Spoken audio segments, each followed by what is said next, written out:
அனைவருக்கும் வணக்கம். பீமா வாஸ்து Tamil YouTube channel சார்பாக அனைவரையும் வரவேற்கிறேன். நம்ம சேனல் மூலியமா ஏற்கனவே நிறைய விஷயங்கள் வாஸ்து தொடர்பானது, கன்ஸ்ட்ரக்ஷன் தொடர்பானது, நிறைய விஷயங்களுக்கான சந்தேகங்களை இந்த சேனல் மூலியமா நிவர்த்தி பண்ணிக்கிட்டே வந்துட்டு இருக்கோம். நிறைய இன்ஃபர்மேஷன் உங்களுக்கு கொடுக்குறோம். அந்த கொடுக்கக்கூடிய விஷயங்களை நீங்கள் பர்சனலாக அனலைஸ் பண்ணி அதில் உள்ள நல்ல விஷயங்களை நீங்கள் யூட்டிலைஸ் பண்ணிக்கோங்க, நல்லதை நீங்கள் யூஸ் பண்ணிக்கோங்க.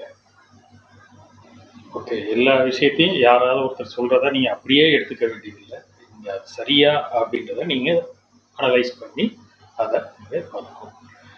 இதுதான் நம்மளோட நெக்ஸ்ட் டைமென்ஷன். நம்ம ஒரு விஷயத்தை அப்படியே உள்வாங்கிக்காமல் அதை சரியாக இருக்கா அப்படின்றத நம்ம அனலைஸ் பண்ணிவிட்டு நம்ம அடுத்த ஸ்டேஜுக்கு போகணும். ஓகே, இப்போ நம்ம ஏற்கனவே என்ன பார்த்தோம்னா,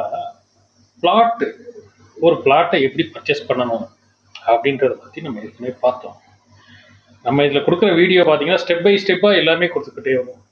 வாஸ்து எப்படி பண்ணணும், கன்ஸ்ட்ரக்ஷன் ப்ராசஸ் எப்படி, இமீடியட்டாக என்னென்ன செய்யணும் அப்படின்ற விஷயங்கள் எல்லாத்தையுமே ஸ்டெப் பை ஸ்டெப்பாக உங்களுக்கு கொடுத்துக்கிட்டே இருக்கும்.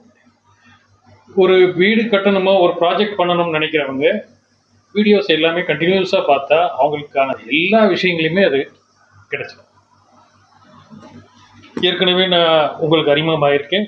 நான் பொறியாளர் எஸ் பிரதீப் ஜெயக்குமார். நான் 31 வருடங்களாக கட்டுமான துறையில் இருக்கேன். 750க்கு மேற்பட்ட ப்ராஜெக்ட்ஸ், இது போக department railway projects, private works, commercial, apartments, group housing project, இந்த மாதிரி நிறையா ப்ராஜெக்ட் பண்ணியிருக்கோம். இதில் எங்களுக்கு உண்டான எக்ஸ்பீரியன்ஸ் இப்பயும் நிறையா பேருக்கு கன்சல்டண்ட்டாக இருக்கும். ஈவன் பெரிய கம்பெனிஸ்க்கே கன்சல்டண்ட்டாக இருக்கும். எங்களுக்கு கிடைச்ச எக்ஸ்பீரியன்ஸ் ப்ளஸ் எங்களுக்கு இந்த வாஸ்து மேலே ஏற்பட்ட டவுட்ஸ் இதெல்லாம் கிளியர் பண்ணிக்கிறதுக்காக தான் இந்த வாஸ்து பற்றி படிக்க ஆரம்பித்தோம். வாஸ்துக்கான கோர்ஸுகளை ஜாயின் பண்ணி இதை என்னதான் சொல்லியிருக்காங்கன்னு தெரிஞ்சுக்கணும்னு நினச்சது. அதை தெரிஞ்சுக்கிட்டதுக்கப்புறம் இந்த விஷயங்களை மக்கள்கிட்ட கொண்டு போய் சேர்க்கணும் அப்படின்னு சொல்லிட்டு எடுத்திருக்க ஸ்டெப் தான் இது. ஓகே, இந்த சேனலை நிறைய பேர் வியூ பண்ணுறாங்க, ஆனால் சப்ஸ்கிரைப் பண்ணுற மாதிரி தெரியல. தயவு செஞ்சு சப்ஸ்கிரைப் பண்ணிட்டு பார்த்தீங்கன்னா அது ஃப்யூச்சரில் எங்களுக்கு இதை அடுத்த ஸ்டேஜுக்கு கொண்டு போகிறதுக்கு உதவியாக இருக்கும். இது முழுக்க ஒரு அவேர்னஸ் கிரியேட் பண்ணுறதுக்கான முயற்சி தான். ஓகே, சரி, இப்போ பிளாட்டை பார்ப்போம். ஒரு பிளாட்டை எந்தெந்த பிளாட்டை வாங்கலாம், எப்படி இருந்தால் வாங்கலாம் அப்படின்றத நேற்று நம்ம டிஸ்கஸ் பண்ணோம். இன்னைக்கு என்ன பார்க்க போகிறோம்னா, எப்படி இருந்தால் வாங்கக்கூடாது, ஏன் வாங்கக்கூடாது அப்படின்றத பற்றி நம்ம பார்க்கணும். எப்படி இருந்தால் வாங்கக்கூடாது, நேற்று நம்ம என்ன டிஸ்கஸ் பண்ணோம்னா, ஒரு பிளாட்டுக்கு 4 மூலைகள், அதாவது 4 சைடு கார்னர்ஸ் தான், 4 கார்னர்ஸ் தான் இருக்கணும். மோர் தென் 4 இருந்தால் அந்த பிளாட்டு வாஸ்துப்படி ஒரு நல்ல உகந்த பிளாட்டாக கிடையாது அப்படின்றது. அட் த சேம் டைம் அந்த 4 கார்னரும் ரைட் ஆங்கிள் இருக்கணும். That is to say 90 degrees ஆங்கிளில் இருக்கணும். Any acute or obtuse angle இருக்கக்கூடாது. ஓகே, அதே மாதிரி தான் ரெக்டாங்கிள் 2 டைமென்ஷன் இருக்கலாம். ஏஏ பிபி 2 ஆப்போசிட் சைடும் ஒரே டைமென்ஷனாக இருக்கணும். 4 கார்னரும் ரைட் ஆங்கிள் இருக்கணும். இதுதான் ரெக்டாங்கிள். இந்த 2 தவிர வேற எதுவுமே வாஸ்துப்படி சரியா வராதுன்னு சொல்லிடும். ஆனால் நேற்றே ஒருத்தர் ஆக்சுவலாக ஃபோன் பண்ணி கேட்குறாரு, சார் முன்னாடி டைமென்ஷன் சின்னதாக இருக்குது, அதாவது அவர் சொல்கிற டைமென்ஷன் முன்னாடி 22 ஃபீட் இருக்குது, பேக்கில் 27 ஃபீட் இருக்குது. அப்போ ஆட்டோமேட்டிக்காக 2 சைட்லேயும் பார்த்தீங்கன்னா அந்த டைமென்ஷனில் சம் டீவியேஷன் இருக்கும், வித்தியாசம் இருக்கும். இதை நம்ம பர்ச்சேஸ் பண்ணலாமா அப்படின்னாரு. ஆக்சுவலாக என்ன சொல்கிறாருன்னா, வாஸ்துப்படி முன்னாடி குறுகலாகவும் பின்னாடி விரிஞ்சி இருந்தால் அந்த பிளாட் ரொம்ப அதிர்ஷ்டகரமானதுன்னு சொல்லி அவருக்கு சொல்லியிருக்காங்க. அதனால அவர் அதை கேட்குறாரு, அந்த மாதிரி பண்ணலாமா அப்படின்னு. ஆஸ் பர் வாஸ்து அந்த மாதிரியான பிளாட்டு அதிர்ஷ்டமானது அப்படின்னு சொல்லி எதுவுமே சஜஸ்ட் பண்ணலை. அவருக்கு வந்து பர்சனலாக அந்த பிளாட் மேலே இன்ட்ரெஸ்ட் இருந்துச்சுன்னா அவங்க அதை வந்து சூஸ் பண்ணிக்கலாம். அது வந்து அவங்களோட முடிவு. ஆனால் வாஸ்துப்படி வந்து முன்னாடி குறுகலாகவும் பின்னாடி அகலமாகவும் இருந்தால் அதை வந்து நீங்கள் பண்ணலாம் அப்படின்னு சொல்லி சப்ஜெக்டில் எங்கேயுமே கிடையாது. சப்ஜெக்டை பொறுத்த வரைக்கும் 4 டைமென்ஷன் ஈக்குவலாக இருக்கணும், இல்லாட்டி அட்லீஸ்ட் 2 டைமென்ஷன், அதாவது ஸ்கொயர் ஆர் ரெக்டாங்கிள், இதை மட்டும்தான் வந்து உகந்ததான பிளாட்னு சொல்லியிருக்காங்க. ஓகே, சரி. இப்போ பிளாட்டை நீங்கள் இது பண்ணிட்டீங்க, பிளாட்டை பார்த்துட்டீங்க.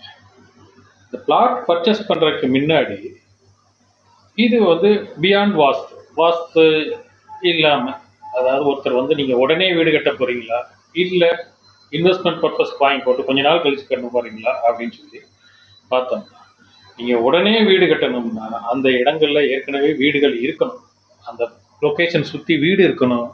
நீங்கள் கட்ட போகிற பிளாட்டுக்கு பக்கத்தில் electrical service post, EB post, electrical pole எல்லாமே இருக்கணும். இருந்துச்சுன்னா தான் நீங்கள் இமீடியட்டாக ஸ்டார்ட் பண்ண முடியும். இன்கேஸ் அங்கே அண்டர் கிரவுண்ட் ட்ரைனேஜ் இருக்கா, இல்லாட்டி நீங்கள் செப்டிக் டேங்க்ஸ் யூஸ் பண்ணணுமா, இது எல்லாமே நீங்கள் ஸ்டடி பண்ணணும். ப்ளஸ் இந்த விளம்பரங்கள் ரியல் எஸ்டேட் விளம்பரம் பார்த்தீங்கன்னா, இங்கே அது வருது, இந்த பக்கம் பஸ் ஸ்டாண்ட் வருது, இந்த சைடு ஏர்போர்ட் வருது அப்படின்னு சொல்லி நிறைய விஷயங்கள் இருக்கு. இதை எல்லாமே வந்து நீங்கள் அப்படியே முழுசாக நம்பாமல் நீங்கள் மாஸ்டர் பிளான், நீங்கள் எல்லாமே நெட்டில் கிடைக்குது, அந்த எந்த ஊரில் நீங்கள் இருக்கீங்களோ அந்த ஊரோட மாஸ்டர் பிளானுக்குள்ளே நீங்கள் போய் பார்த்தீங்கன்னா உங்களோட சர்வே நம்பரை ஒட்டி என்ன வருது என்ன இதுன்றது எல்லாமே நீங்கள் கிளாரிஃபை பண்ணிக்கலாம். தெரிஞ்சுக்கிட்டு அது வருது அப்படின்ற பட்சத்தில் நீங்கள் என்னென்னு ப்ரொசீட் பண்ணலாம். இல்லை வரலன்னாலும் நமக்கு ஒன்றும் பிரச்சனை இல்லை, நம்ம என்ன பண்ண போகிறோம், நமக்கு வருதா வரலையான்னு நீங்கள் தெரிஞ்சுக்கணும்னு நினச்சிங்கன்னா நீங்கள் அந்த மாதிரி தெரிஞ்சுக்கலாம். ஓகே, அதுக்கு அடுத்து பிளாட் சம்மந்தமாக ஒரு பிளாட்டை நீங்கள் வாங்குறதுக்கு முன்னாடி அந்த பிளாட்டோட சர்வே நம்பர், அந்த டாக்குமெண்ட் காப்பீஸ் இதெல்லாம் கொண்டுட்டு போய் ஒரு லீகல் வெரிஃபிகேஷன் நீங்கள் பண்ணிக்கிறது மாதிரி ஒரு பொறியாளரையும் நீங்கள் கான்டாக்ட் பண்ணணும். ஒரு பொறியாளரை கான்டாக்ட் பண்ணி, உங்களுக்கு அருகாமையில் உள்ள பொறியாளரோ உங்களுக்கு தெரிஞ்சவரோ தகுதியான ஒரு பொறியாளரை நீங்கள் கான்டாக்ட் பண்ணி அந்த இடத்துல என்ன பண்ணலாம், அந்த சர்வே நம்பர் என்ன வருது, இதில் எப்படி அப்ரூவல்ஸ் கிடைக்கும், அதாவது எவ்வளோ நாளில் கிடைக்கும், என்ன மாதிரி செய்யலான்றதை ஒரு பொறியாளரை டிஸ்கஸ் பண்ணிங்கன்னா அவர் உங்களுக்கு டீட்டெயிலாக எல்லா விஷயங்களும் செய்வார். லேமேன் நிறைய பேர் வந்து உள்ள புரோக்கர்ஸ் இந்த மாதிரி உள்ள என்ட்ராகி உங்களுக்கு வந்து நாங்கள் அதை பண்ணி கொடுத்துட்றோம் இதை பண்ணி கொடுத்துட்றோம் அப்படின்னு சொல்லி ஏதாவது வந்தாங்கன்னா தயவுசெய்து அந்த மாதிரியான ஆட்களை நம்பாதீங்க. குவாலிஃபைடு ஆட்களை நம்புங்க. அவங்க மூலியமா நீங்கள் எதையும் செய்யுங்க. ரொம்ப வருஷமாக ஒருத்தர் பிஸ்னஸில் இருக்காரு, ஒரு இன்ஜினியர் இருக்காரு, அவர் எஸ்டாப்ளிஷ் பண்ணுறாருன்னா அவர்கிட்ட போய் நீங்கள் உங்கள் பொறுப்புகளை ஹேண்ட் ஓவர் பண்ணுங்கள். அவர் உங்களுக்கு கரெக்டாக கைட் பண்ணுவார். ஒரு பிளாட்டை நீங்கள் வாங்குறதுக்கு முன்னாடி ஒரு இன்ஜினியரை கூப்பிட்டு காமிச்சிங்கன்னா அந்த பிளாட்டில் உள்ள அட்வான்டேஜ் டிஸ்அட்வான்டேஜ் எல்லாத்தையுமே உங்களுக்கு தெரியப்படுத்துவாங்க. அந்த இடத்துக்கு அவங்களுக்கான நீங்கள் ஒரு ஃபீஸ் பே பண்ணுறத மிச்சம் பண்ணுறோன்னு நினச்சிட்டு நீங்கள் யாரோ லேமேன் செல்லில் போனீங்கன்னா பின்னாடி நீங்கள் நிறைய இடங்களில் வருத்தப்படக்கூடிய மாதிரியான ஒரு சூழ்நிலைகள் நடந்துருது. அதனால் தயவுசெய்து அந்தந்த ஃபீல்டில் எக்ஸ்பர்ட்டாக இருக்கவங்ககிட்ட கன்சல்ட் பண்ணிங்கன்னா உங்களுக்கு இன் ஃபியூச்சர் ரொம்ப ஈஸியாக இருக்கும். நல்ல விதமாக அனலைஸ் பண்ணி பிளாட்டுகளை வாங்குங்க. நம்ம ஏற்கனவே டிஸ்கஸ் பண்ணது தான், வாஸ்துப்படி உள்ள பிளாட்டுக்கும் வாஸ்துப்படி இல்லாத பிளாட்டுக்கும் நிறைய அதோட பெர்ஃபார்மன்ஸில் வித்தியாசம் இருக்குன்றதை நம்ம ஏற்கனவே தெரியப்படுத்தியிருந்தோம். அதனால் நீங்கள் ஒரு விஷயங்கள் இது பண்ணும்போது உங்களுக்கு எது சூட் ஆகுன்றதை அனலைஸ் பண்ணிவிட்டு அதுக்கு தகுதியான ஆட்களோட நீங்கள் தொடர்பு கொண்டு அதை நீங்கள் அமைச்சிக்கிற பட்சத்தில் உங்களுக்கு எல்லாமே நல்லா சுபிக்ஷமாகவும் நன்றாகவும் இருக்கும்.